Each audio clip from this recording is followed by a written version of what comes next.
మనోభావాలు చెప్పడం కాదు, ధర్మంకి మనోభావాలు దెబ్బతీస్తున్నది. పండితులని కాదాడ, పండితులతో కలిపి అందరికి మనోభావాలు చెప్తుంది. నువ్వు వేదాలని కించపరుస్తావా? నీకు ఓనమాల రావు తెలియదు, పందిలాగా తయారైనావు. నీకు దళితుల పైన, దళితులు బిడ్డ అంటావు, దళితులకు ముషిరాబాద్లో దళితులను నరికి చంపినప్పుడు ఎక్కడ పోయింది ఒక మాట తెలియదు. మరి ఎన్నిపోయినా ఎక్కడ పోయినా ఇస్లాంకు జరిగిన విషయంలో కూడా కానీ, క్రిస్టియన్ విషయంలో దళితులపైన అత్యాచారాలు జరుగుతాయి. మరి దళితులుగా నువ్వు ఏం రెస్పాన్స్ ఇచ్చినావు? నువ్వు నిజంగా దళితుడు అనుకుంటే దళితులకు నువ్వు సేవ చేయాలి. అలా ఎన్నంటూ ఉండాలి. నువ్వు ఉండలేవాడా? ఇంకోటి ఏది నోటికేసి కుక్క వాగినాడు వాగుతావా?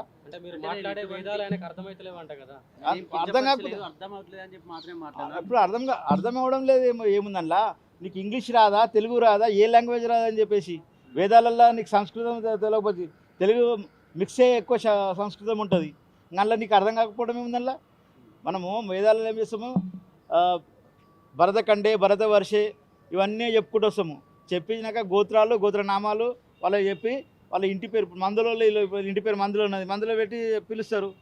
ఆ ఇంటి పేరు గోత్రం అడుగుతారు. అట్లా అడిగి మంత్రోచ్చారణ చేస్తారు. అవి ఆశీర్వాద వచనం వల్ల ఏమైందంటే ఆ దేవి దేవతలు వాళ్ళని పిలిచినందుకు వాళ్ళు ఇప్పుడు ఇంటికి ఆతిథ్యం ఇస్తారు. ఎవరైనా పిలిస్తే వస్తారు కదా, పిలంది ఎవరైనా వస్తారా? అట్లా దేవతలను కూడా ఆహ్వానం చేసినప్పుడు వాళ్ళ ద్వారా వాళ్ళ వచ్చి తిని మీరు మంచి సంతోషం ఉండాలని చెప్పిపోతాం. అదే అనమాట వేదాలలో చెప్పేది. ఆ వేదాలు ఏంటంటే ఒక్కటే వేదం ఉండేది, 4 వేదాలు మారినాయి. ఒక్కొక్కటి పచ్చని చెట్ల గురించి ఉంటుంది, ఒక వేదము శాస్త్రాల గురించి ఉంటుంది, ఒక శాస్త్రము, ఇట్లాంటి ఎన్నో రకాలుగా వేదాన్ని 4 భాగాలు చేసిరు. ఈరోజు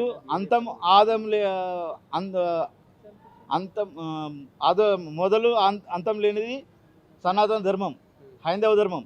ఈ క్రిస్టియానిటీ కానీ ఇస్లాం కానీ పుట్టినవి ఇక్కడి నుంచే, ఆకాశం నుంచి ఊడిపడలేదు. ఈ యెహోవా కానీ యేసు ప్రభు కానీ ఎక్కడి నుంచి వీళ్ళంతా హిందూ ధర్మంలో. ప్రపంచం మొత్తం నలుమూలలా ఉన్నదే సనాతన ధర్మం. ఇప్పుడు నేను నా దేవుడు ఒక ఎగ్జాంపుల్ చెప్తాను.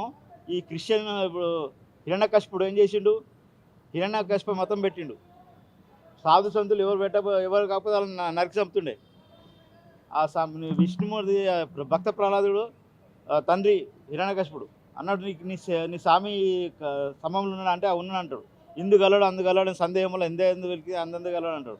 సరే అని చెప్పేసి కొట్టంగానే నరసింహస్వామి బయటకు వస్తాడు. రాగానే నా కొడుకురా, నువ్వు నిజంగా నన్ను నా శత్రువు ఇన్ని రోజుల నుంచి తప్పించుకో తిరిగిండు కదా, ఈరోజు నాకు వచ్చి నువ్వు శబాష్ అంటాడు. అది తీసుకుపోతాడు.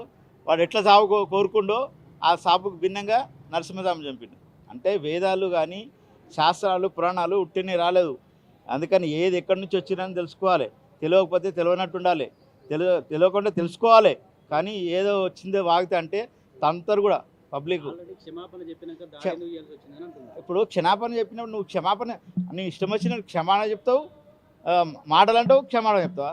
అనకుండా ఉంటే నీ జోలికి కూడా వస్తుంది. నీ జోలికి కూడా వస్తారా? నువ్వు మాట పోయేటోడు నీకు ఇష్టం వచ్చి తిడతా అంటే కాలు మొక్తా అంటే కాదా? చేసి తప్పు చేసే ముందు ఆలోచన చేయాలి. బుద్ధి వివేకం ఉంది. ఒక హోదా ఇచ్చిరు మీకు కాంగ్రెస్ పార్టీ, మీకు ఎమ్మెల్యే ఇచ్చిరు తుంగతుర్తిగా, దాన్ని మరి చూసుకోవాలి. మీరు ధర్మాన్ని గురించి అనేది అవసరం. ఎన్నో ఇబ్బందులు పడి నేను ఇంత దూరం వచ్చినా అంటున్నాడు. ప్రతి కులంలో మాది కులంలో మాలోళ్ళల్లో బ్రాహ్మణులు లేరా? కుల వ్యవస్థల్లో ప్రతి కుల వ్యవస్థలో బ్రాహ్మణుడు ఉన్నాడు. వ్యవస్థ అది. మన సిద్ధాంతం అనేది 4 చాతుర్వర్ణ వ్యవస్థ, ఒక సిస్టమ్ ఆఫ్ ఎడ్యుకేషన్ కానీ లివింగ్ కానీ పోరాటం చేయడానికి మన సిద్ధాంతం ఉంది. దాన్ని తప్పుతో పట్టించుకోనికే ఎన్నో మార్గాలు తయారు చేశారు. ఒక బ్రాహ్మణుడు అంటే బ్రాహ్మణుడు మాదిగలే లేదా? క్రిస్టియన్లు ప్రతి దాంట్లో ఉన్నారు. మాదిగలే బ్రాహ్మణులు లేడు ఉంటాడు. వాళ్ళు ఇప్పుడు అమ్మవారి శక్తి ఉపాసనలు చేస్తారు. చాలామంది ఎస్సీలలో చేస్తారు. అందరి అన్ని కులాలలో ఉన్నారు. బ్రాహ్మణుడు ఏ కులంలో లేడు అని కాదు. అది వ్యవస్థ, మనిషి యొక్క system of living, system of education. మన వేదాలు నేర్చుకొని ఒక శుచి శుభ్రత ఉండాలని చెప్పేసి నేర్పించేదే ఓ వేదాలు. వేదాల ద్వారానే దాడి చేయించినందుకు బండి సంజయ్ ఖచ్చితంగా సారీ చెప్పాలంటారు కాంగ్రెస్ వాళ్ళు. ఒక్క విషయం ఏంటండి, బండి సంజయ్ గారు వస్తేనే ఎదుర్కొంటాడు కానీ ఒకరు పోయి చేయించే పని వ్యక్తి అయితే కాదు. అది మీరు ఆలోచించుకోవాలి. ఆయన పైన ఏదో దొబ్బుదామంటే కాదు కూడా. ఆయన ఎవరు ఒప్పుకోరు. బీజేపీ కార్యకర్తలు ఆయన వెంబడి మేము తిరుగుతుంటాం. అన్న ఇట్లా ఎంత కష్టాలు పడ్డా వచ్చిండో మేము చూసినాము. పాదయాత్రలో కూడా ఉన్నాం మేము అన్నంబడి. ఆయన మంచితనము ఈరోజు మేము ఆయన కార్యకర్తలుగా మేము నింబడి నిలవటం. అలాంటి వ్యక్తి బండి సంజయ్కి ఒక అనే మాట శక్తి కూడా వాళ్ళకి లేదు. ఆయన ముంగట నిలబడే స్థాయి కూడా లేరు. ఓకే, మీరు ఏం డిమాండ్ చేస్తున్నారు? డిమాండ్ మందుల సమయంలో వారు మనిషి మానవత్వం ఇలా వాళ్ళ దగ్గర అతని దగ్గర ఉంటే క్షమాపణ చెప్పి ఇలాంటి నేను మళ్ళీ చేయను అని చెప్పాలి. కావాల్సే మందు ఇప్పుడు కన్వర్ట్ క్రిస్టియన్ కదా, రమ్మని హిందూగా కావాలంటే ఇంత సత్యనారాయణ కథ చేపిస్తాం మేమే. బీజేపీ పార్టీ ఎంబడి ఉండి చేపిస్తాం. నేను స్వాగతంగా హిందూ ధర్మంలోకి ఆహ్వానిస్తాం మేము. నీ దమ్ముంటారా? నేను యేసు ప్రభు కూడా ఎక్కడ పుట్టిండు, అంతా హిందువులకు పుట్టిన వాళ్ళే, ఎక్కడి నుంచి ఏం కాదు, కన్వర్ట్ అయినా కాదు. నువ్వు సమాజంలో వేరెత్తున్నావు. బండి సంజయ్ కంటే ఎక్కువ నేను దాన ధర్మాలు చేసిన అంటున్నారు. చేస్తే పబ్లిక్ అందరు గుర్తుపెట్టుకుంటారు కదా నీకు ఎవరు ఇచ్చారనేది. ఇప్పుడు సామాజిక వర్గాలు ఉంటాయి. ఆ సామాజిక వర్గంలో వాళ్ళే చెప్తారు, అరే మా మందుల సమ్మెలు ఇన్ని సాయం చేసిండు, ఇంత పేదలకు ఇన్ని చేసిన అంటారు. మరి అది ఉన్నోళ్ళైతే ఆయన ఎంబడి ఉండరా? వాస్తవం అయితే ఉండదు కదా, ఎవరేం చేసినా అని అంటారు. ఇప్పుడు అన్న సంజయ్ ఎంబడి మేము ఉన్నాం, మేము కార్యకర్తలు మేము ఉన్నామని చెప్పి మేము ఎందుకు చెప్తున్నాం?